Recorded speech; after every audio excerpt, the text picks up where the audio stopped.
حبايبي وحشتوني كتير جدا. معاكم النهارده فاطمه صبري من قناتي انا يا خالتي في المطبخ. لو اول مره تشتركي وتشوفي قناتي ما تبخليش عليا باللايك وقولي لي رايك بعد ما تجربي الطريقه بتاعتنا النهارده. عملت النهارده كده، كان عندي ربع بس من الفرخه، كان عندي كده ربع صدر اهو. عملته بقى ايه كفته بالشكل الهايل ده، وعملته كده جنبه كده طبق بطاطس بطريقه هايله وتتبيله جديده جدا ولذيذه وهتعجبك ان شاء الله. عايزه اقول لكم بقى، بصوا البطاطس هتتاكل قبل الفراخ، بصوا والتتبيله اللي عليها دي بقى تجنن. بصوا الكفته، شايفين جمالها؟ حلوه قوي قوي قوي قوي. ده كله ما شاء الله الكميه دي كلها من ربع فرخه بس. طب يلا بينا بقى بسرعه نسمي الله ونصلي على الرسول ونبدا حلقتنا النهارده ونشوف الطريقه الحلوه دي عملناها ازاي. بصوا حبايبي، معايا هنا مكونات سهله جدا وبسيطه. طبعا مش دي كل المكونات، لكن احنا ان شاء الله هنكمل خطوه بخطوه. معايا هنا ربع كده من الفراخ اهو، ربع صدر او نص صدر، اسفه نص صدر اهو. معايا هنا عودين كده من البقدونس. معايا هنا فلفلايه صفرا، معايا هنا نصين كده اهو، بصوا بصلايه صغننه. ومعايا قرن من الفلفل، خلاص كده. وكمان فصين كده من الثوم. انا بقى دلوقتي ان شاء الله هعمل ايه، هاخد البصل والفلفل هضربهم في الكبه واصفيهم كويس جدا من اي ميه فيهم وارجع لكم تاني، خليكم معايا. بصوا حبايبي، فرمتهم اهو فرن ناعم وصفيتهم خالص من اي نسبه من الميه اللي فيها. وعندي كمان مكعبين كده من الدهنه بشرتهم برده كده بشر ناعم. لو ما عندكيش دهنه ليا، لو ما عندكيش دي او دي، ممكن تضيفي معلقه من الزبده او السمنه البلدي، تمام كده. ومعايا هنا برده كمان 4 معالق كده من البرغل، غسلاهم كده ومصفيهم. انزل بقى ايه، بص اخد المكونات دي كده كلها اديها كده فرمه كده مع بعض في الكبه وارجع لكم تاني. بصوا حبايبي اهو طحنتها زي ما انتم شايفين كده. طبعا لو ما عندكيش كبه يبقى بقى ايه بايدك بقى يعني تعجنيها جامد جدا لحد ايه ما يعني تتجانس كده مع بعضها. بصوا اهي تمام كده. ممكن لو ما عندكيش برغل ممكن تضيفي فينو، عيش بايت، فول صويا، اي حاجه، تمام كده. ومعايا هنا بسم الله احط بقى التوابل، كزبره، الكاري، بسم الله، 7 بهارات اهو، بسم الله. وكمان حبهان ولوري.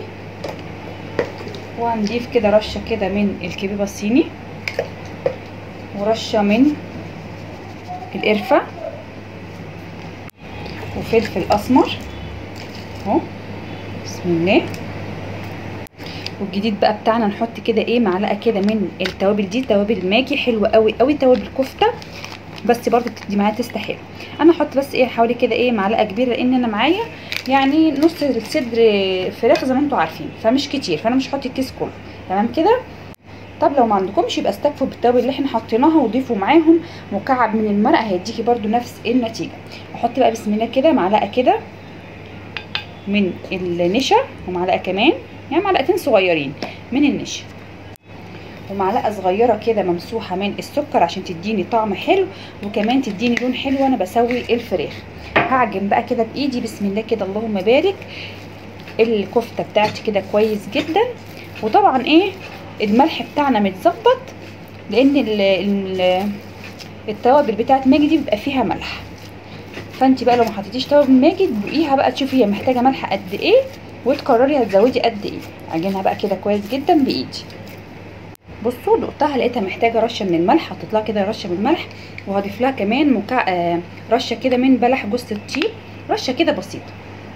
بصوا حبيبتي اهو جهزت معايا اهي، شكلها حلو جدا والريحه بتاعتها تحفه ما شاء الله. اسيبها بقى ترتاح شويه في التلاجة وهنرجع مع بعض نجهزها سوا. طلعت كده يا حبايبي بقى الكفته بتاعتنا من التلاجة. هضيف لها بقى هنا ايه، بصوا كده معايا هنا كده بيضايه، حط عليها فلفل اسمر ورشه كده من البابريكا، وهضيف لها كمان معلقه كده صغيره من البيكنج باودر اهو. البيضايه برده هتديني طعم حلو وهشه برده في الكفته بتاعتي هي والبيكنج باودر، وطبعا قيمه غذائيه اهو، بسم الله. طبعا البابريكا هتديها برده لون حلو، والفلفل الاسمر عشان ايه اي ريحه كده في البيض انت قلقانه منها يبقى ايه كله تمام. هقلب كده كويس انزل بقى بالخليط بسم الله، واعجن بقى كله ايه مع بعض اهو بسم الله.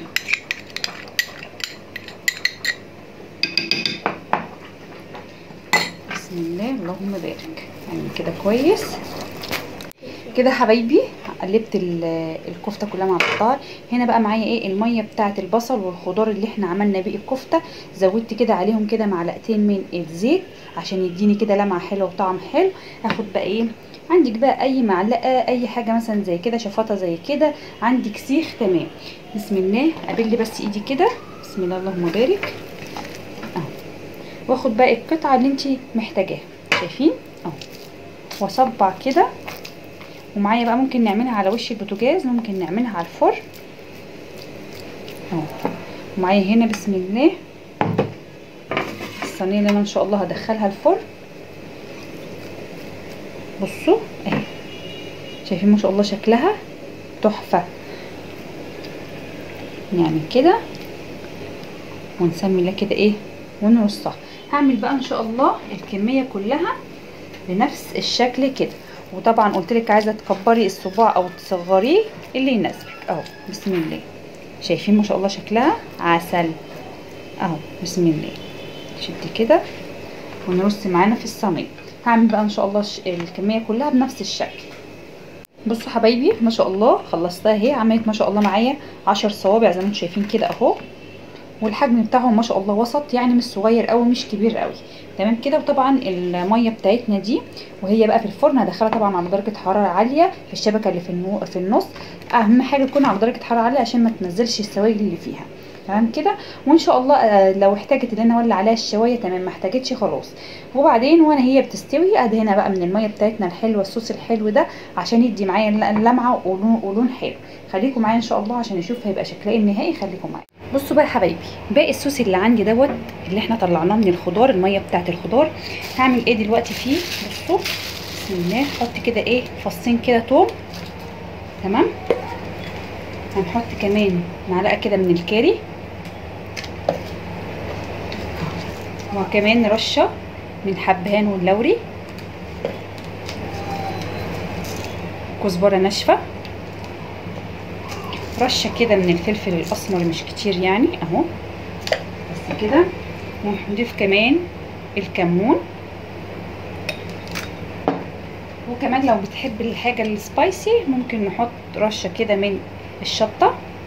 لو مش بتحبيها خلاص مش لازم، ممكن تستبدليها بالبابريكا تمام كده. ومعايا كده ربع كوبايه كده من الزبده كده او السمنه، ونقلب. هقول لكم بقى هنعمل بيها ايه دلوقتي. بصوا حاجه تحفه.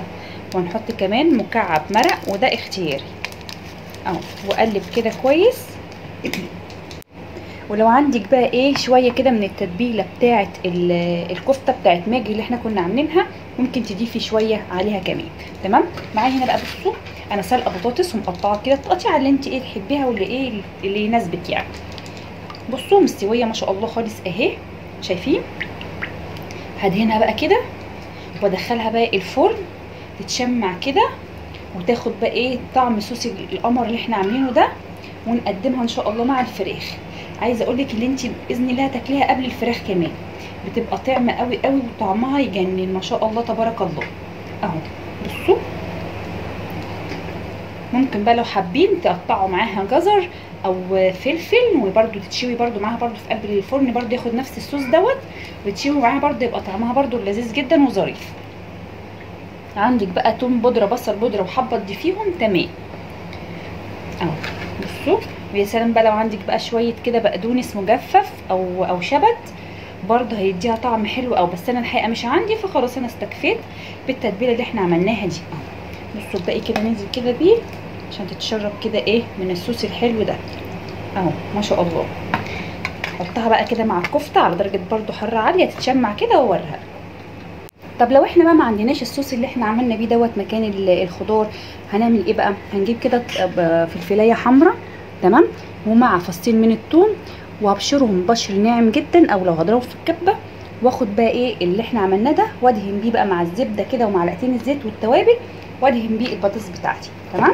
انا حبيت بس اقول لكم الموضوع ده عشان لو انتم مش عندكم تقدروا تتصرفوا. بصوا كده يا حبايبي الكفته جهزت معايا اهي، شايفين؟ عسل عسل عسل. انا بحب احمرها كده شويه، انتوا طبعا عايزين تبقى افتح من كده، ايه اللي يناسبك واللي يريحك. بصوا الجمال ما شاء الله. ايه رايكم؟ كمان الاضاءه ظلموها كتير. وعملت بقى البطاطس، عايزه اقول لكم ريحه البطاطس يا نهار ابيض يا نهار ابيض على الجمال. بصوا ودايبه بقى دوب، بصوا حاجه كده تحفه بجد، تجنن ما شاء الله تبارك الله. حلوه قوي قوي يعني. نفسي بس ايه تجربوا كده الطريقتين دولت، هيعجبكم جدا جدا بجد، هيفرق معاكم كتير قوي قوي في الطعم.